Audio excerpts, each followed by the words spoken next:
Hey guys, I'm in my garage today for our Bible lesson this week.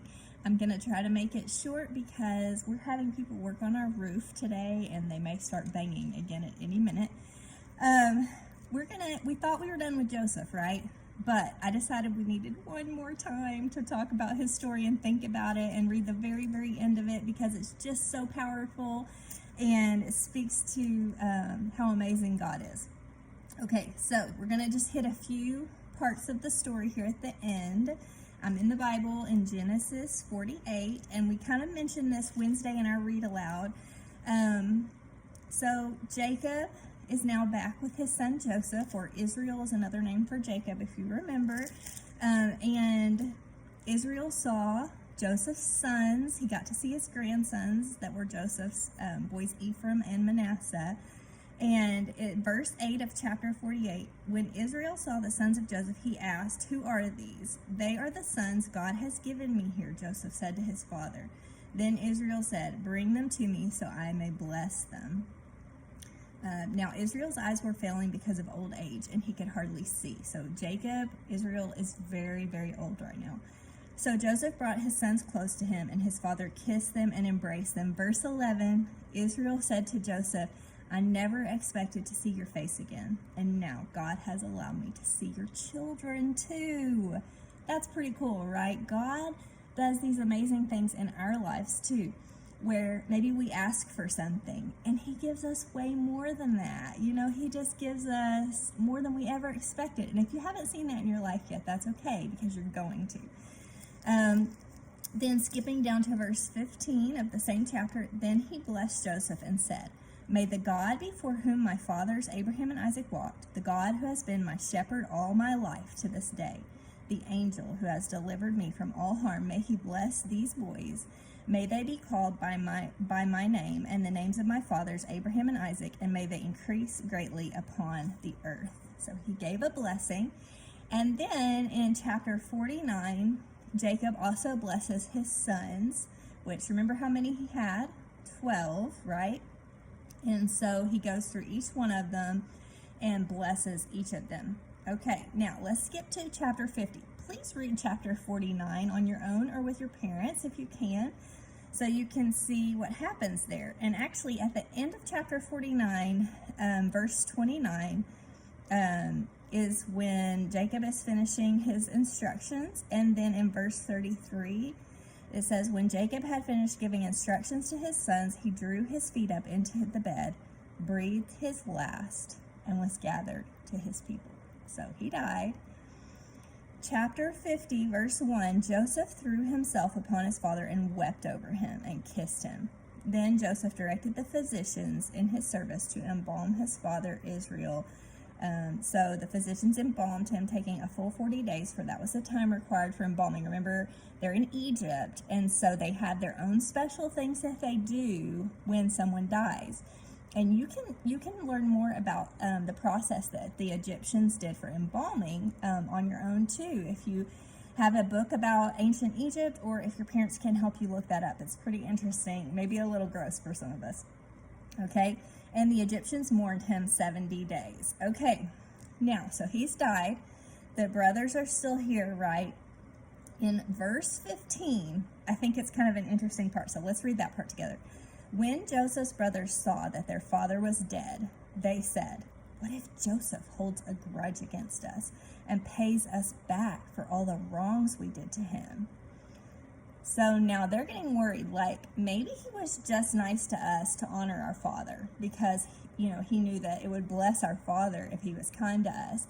But maybe now that our father's gone, he may hold a grudge. He may take away his kindness that he's given to us. So they didn't have a lot of faith in him, right? They knew they had done bad stuff to Joseph. So they're feeling guilty. They're feeling worried.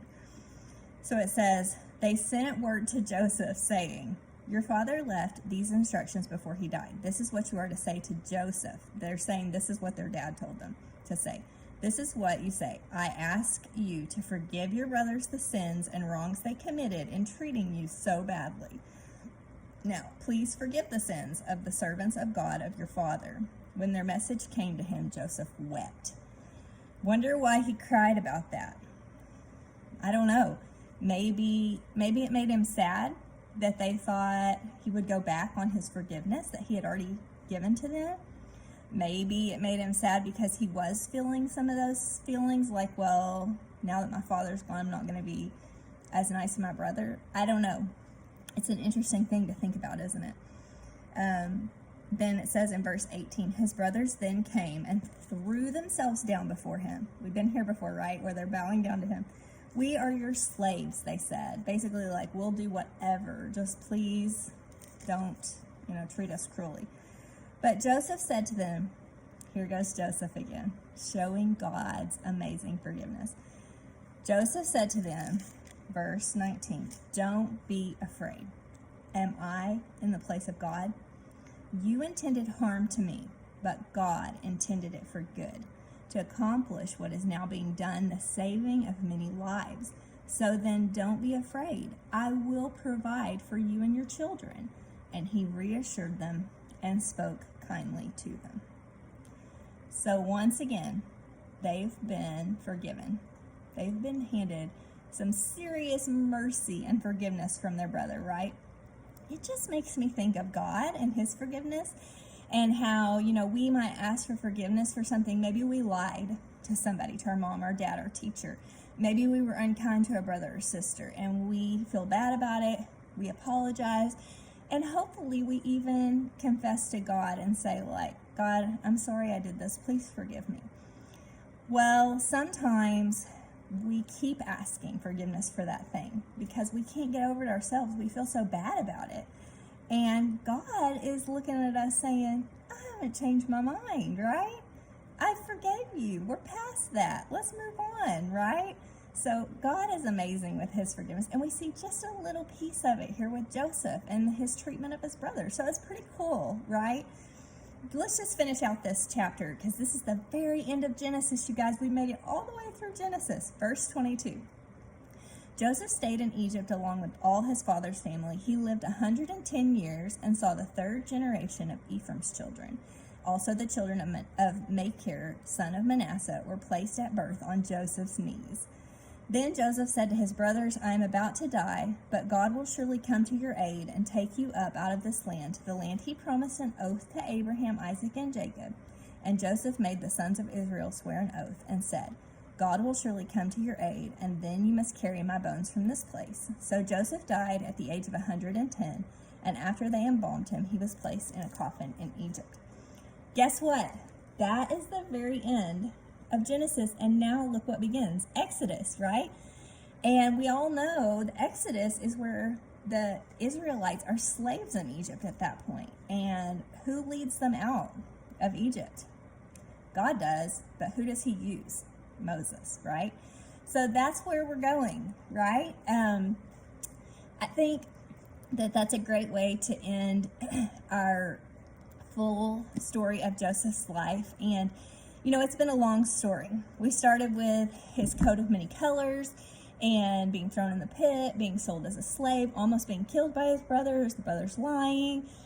Joseph ends up in Egypt as a slave, but then he does kind of well in Potiphar's house. Remember that? Then Potiphar's wife told lies about Joseph and got him put in prison. So he was there. Remember, all the dream stuff happened with the baker and the cupbearer.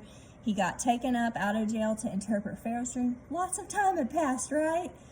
And then all of a sudden, he's a ruler there, right? And he always gives credit to God. And then when his brothers come and he realizes, he has this opportunity to help them and forgive them, and still he's giving credit to God. And even after his father dies, he's giving credit to God for his ability to forgive them. It's a really powerful story. So if you've watched these all the way through, even if you haven't, but you know the story, or you go back and you catch up with it, what I'm interested in is, I think I'm going to put a post on Facebook, or your parents can email this to me if you want to participate. Tell your parents that you want to draw or write about your favorite part of the story of Joseph, okay? There were lots of different parts to choose from. What was your favorite part and why? You can write about it, you can draw a picture of your favorite part, And then I'll put a post on our church Facebook page if you want to, if your parents want to share your picture or your writing. And I'd love to see what really, what part you really liked. And I'm sure other people would like to see it too. If your parents aren't on Facebook, they can email it to me as well, and I can share that with anyone that would like to find out. So, okay, guys, that's our lesson for today, and I promise next week we will move on from Joseph and Genesis. So, have a great week, and good to see you. Hope to see you in person soon.